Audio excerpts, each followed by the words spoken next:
Hello everybody and welcome to the channel. So today we are going to talk about 4 different topics, and today I do have a special guest. His name is Buga Luis. He will be talking about 2 different topics and I would take the other 2 different topics. And so his channel is Buga Luis. He will be the special guest of today's video. Hello everyone, my name is Luis and I run the Buga Luis FC YouTube channel. It's very similar to what you do here in Barca Media. So I guess that if you enjoy the content here, you might also enjoy mine.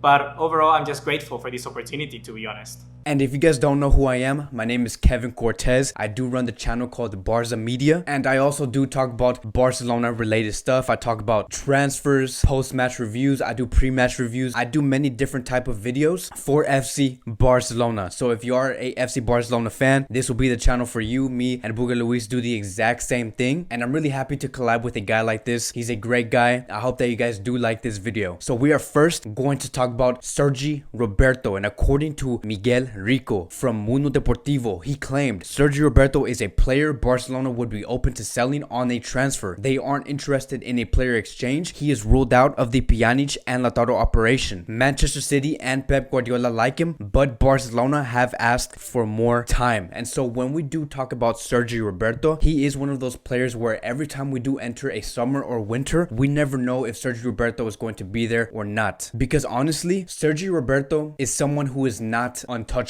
He is not in the realm of Lionel Messi, Marc-Andre ter Stegen, and De Jong. And look, I get and understand that Sergi Roberto has been with Barcelona since 2013, but he was never valued or seen as a untouchable, which is why when we hear reports about Roberto potentially leaving Barcelona, we always wait and ask and be like, wait, is he really going to leave this time? And what makes this report so appealing is that when we do talk about Manchester City, right, Pep Guardiola is the coach of that team, and Guardiola is a big fan of utility players, and Sergi Roberto is that type of player. If we look at Pep Guardiola's whole history of him managing different teams, every time he does manage a different team, he always has a player who is a utility player. We look back into when Guardiola coached FC Barcelona, he had a player named Adriano. Then if we move on to Bayern Munich, Guardiola had a player named Lam, and I know that Lam was not really a utility player, but Guardiola did transition Lam into a defensive midfielder, which again could also be called a utility player. He loves moving players around. He likes when players are adaptable. And now that he is at Manchester City, I could see why Guardiola would ask to bring in Sergi Roberto to Manchester City. And it almost seems like the perfect fit, like Sergi Roberto going to Manchester City and Guardiola greatly utilizing him. But here's the thing. I find 2 things wrong with this transfer. So like this report says, it says here, they aren't interested in a player exchange. And so yes, it's true. I don't even see this happening as a player exchange, and let me tell you why. Sergi Roberto cost 40 million euros on the transfer market, and if we were to put Sergi Roberto in a swap deal with Manchester City, there is a 99% chance that Barcelona will need to pay an extra amount of cash in order to complete that swap deal. And right now, Barcelona cannot spend no cash, and I know that Barcelona is not interested in spending an extra 10 to 20 million euros to complete a swap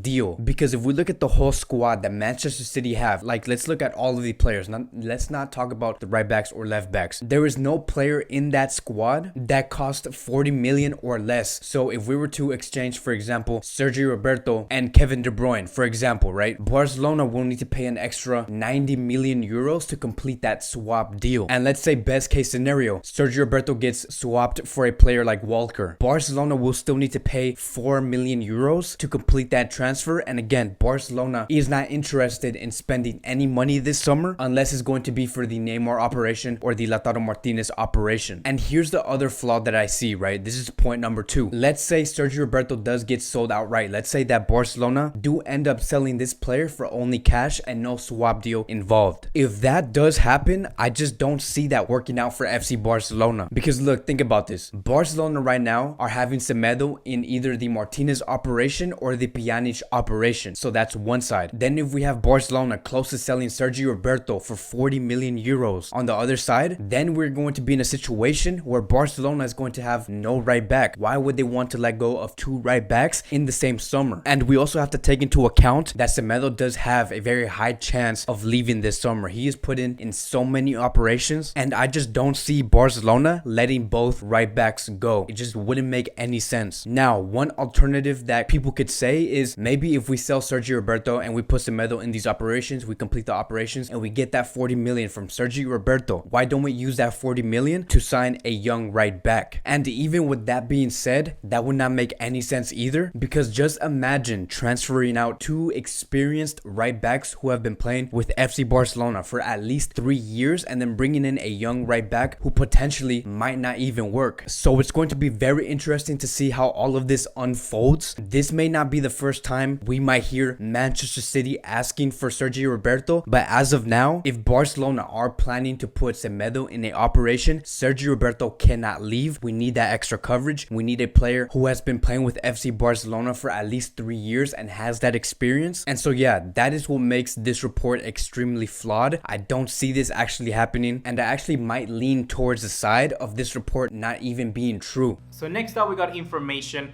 that both Liverpool and Juventus are going to be showing up their interest for Ousmane Dembele. Basically, in the past few hours, we've gotten information from Football Italia in Italy saying that Juventus are trying to create some sort of negotiation with Barcelona, making them concrete for a loan deal for Ousmane Dembele. The loan deal wouldn't have any sort of obligation to buy at the moment of reporting, and this is something which actually, if you are from the fan base that want to see Dembele continue, grow, get the consistent game time, and finally become a good player for Barcelona, I guess you're going to be happy. This loan deal could actually give Dembele the opportunity to leave to another club where he would get most opportunities. We see, for instance, Douglas Costa getting older at Juventus. We also have Juan Cuadrado playing as a right back. So then Dembele would actually get a good amount of opportunity, I would say. He could potentially gain around 25 to 30 games a season if injuries respect him. Mundo Deportivo is trying to reinforce this also by suggesting that Dembele is willing to negotiate with Juventus because he's attracted by the proposition of playing for a big club where he can win titles, very similar to Barcelona, but he would also like to return to Barcelona in the future. So if he's thinking about this loan move as well, I would kind of think that there's something really going on behind this. I wouldn't be that surprised, let's put it that way, if Dembele ends up joining to Juventus by the end of this transfer window.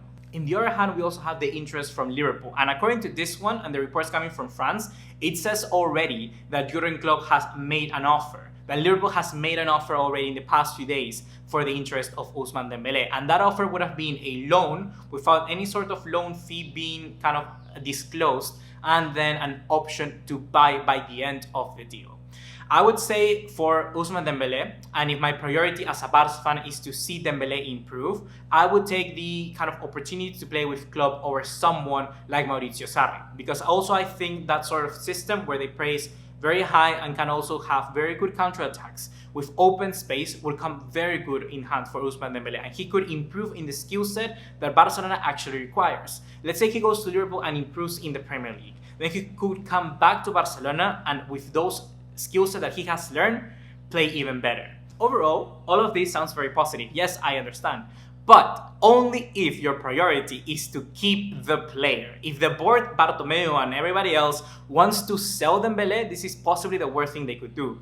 Because loaning a player is a very risky move. They just gotten first-hand experience from loaning Coutinho to Bayern Munich. And I do not want another opportunity like that, another scenario where we loan a player, and then we get just simply a player coming back a year later with even less market value. That is exactly what has happened with Coutinho, and that's what we should avoid with Dembele. Now I want to move on to the next topic of the day, and we are going to talk about Neymar Jr. So before I do get into this report, the one thing that I do want to point out is that today marks the 7-year anniversary, meaning 7 years ago exactly, Neymar Jr. did arrive to FC Barcelona. And I remember throughout that time, 7 years ago, I was a sophomore. I was always looking at my phone to see updates, to see when is the Neymar to Barcelona transfer going to happen. And I remember that there was a moment where teams like Bayern Munich, Real Madrid, Barcelona were all bidding for the player called Neymar Jr. And it made me so nervous because I remember that I really wanted Neymar to come to Barcelona because I always used to watch Neymar Jr. on the YouTube videos and how he used to do all of these tricks with Santos. And I'm like, yeah, that's the player I want to see go to FC Barcelona. I would love to see those tricks happen at the Camp Nou alongside with Lionel Messi. And in the end, it ended up happening. Neymar Jr. Jr. did arrive to FC Barcelona. And so the reason why I'm saying that is because now that it is the 7-year anniversary, Sport wanted to come out with a report. And it says here, PSG asked for 175 million euros in cash to let go of Neymar Jr. Barcelona see a deal as unfeasible, and that's if PSG don't accept a swap deal. Neymar will push for a move to the Camp Nou, but realizes his return to Barcelona is unlikely. So when we are talking about Sport, I have talked about this before. Sport is a outlet where they are not the most credible source out there, and reading this report, there's absolutely no backing onto why they can prove that Neymar right now is worth 175 million euros. But what we do know is this: FIFA did price Neymar Jr. at 150 million euros pre-pandemic, so before the whole world collapsed. Then we have a company called KPMG, and I talked about this before in my last video. So we do have a company named KPMG. So they do specialize in in-depth market valuation of football players, and they have stated because of the collapse of the transfer market, it led to the value of these players to plummet. And with that being said, they said that the top 20 most valuable players, and Neymar's in that category, in Europe will see their value decrease by an average of 20% if the season is cancelled. And as we all know, the Ligue 1, which is the French league, has finished, which means that Neymar's value has decreased by 20%. And we have multiple outlets in France claiming that PSG are willing to give Barcelona an installment plan to bring back Neymar Jr. So PSG themselves might not be able to give Barcelona the luxury of a discount, but they could give Barcelona the luxury of time. And so with that being said, with Sports saying that Neymar's value is around 175 million euros is not true, especially during these times. Neymar's price is not where it used to be. And even with that being said, right, since we are talking about Neymar Jr., with all of these factors being put into place, is there a possibility that Neymar could still come to FC Barcelona in the summer? I'm going to have to say that there's a very slim chance. I don't see it falling through because so many things have to fall into the right place and at the right time. And with Barcelona's management and the board, I don't see Neymar completing the move to Barcelona. But then again, it could happen. I could be wrong. But again, so many things have to fall into place at the right time. And this Neymar operation is very complicated. And I can see why Barcelona want to finalize the deal with Lautaro Martinez. Because like I said before in all of my videos, Barcelona are going to dedicate 90% of this transfer window towards Neymar Jr. And I do want to ask you guys this one question. If PSG do accept a swap deal, who do you think that player would be? And that would be for a whole other separate video, but I do want to ask you guys this question right now. Who do you think that player would be? We do have a lot of players in our squad that could potentially go to PSG, but if you were to be put into PSG's shoes, who do you think will best fit in that team? It could be many players, and those players could potentially be Coutinho, Griezmann, or Dembele. And the last piece of news that we got for you guys today is that Messi has missed training. And this is,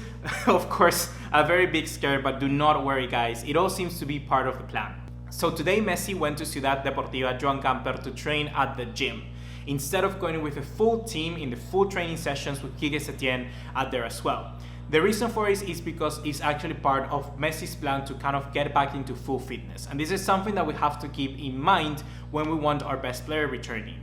As the Bundesliga has taught us so far, there are many players that coming back from the break are actually getting injured. And by Messi actually taking a little bit of a kind of step down and not being as intense as the very first days that he's had, is actually something very good. And at least one day training at the gym alone for him could actually bring us a world of benefits. But that's not all, guys, because we've also seen other young Barcelona B players joining the first team sessions, such as Jorge Cuenca, Chumi, and Quique Saverio. They're also playing alongside other Barcelona B players such as Ronald Araujo, Iñaki Peña, Ansu Fati, Alex Collado, Riqui Puig, and Monchu.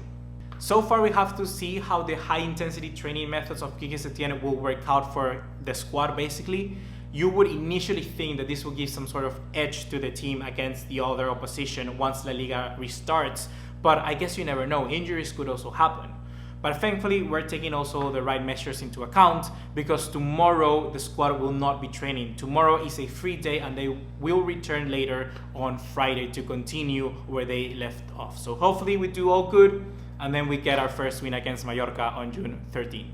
So that is it for today's Barcelona daily news. I want to thank you guys so much, and I want to thank everyone here in the audience. Thank you guys so much for having me in this channel. Feel free to like, subscribe, comment, and I will see you guys in the next video.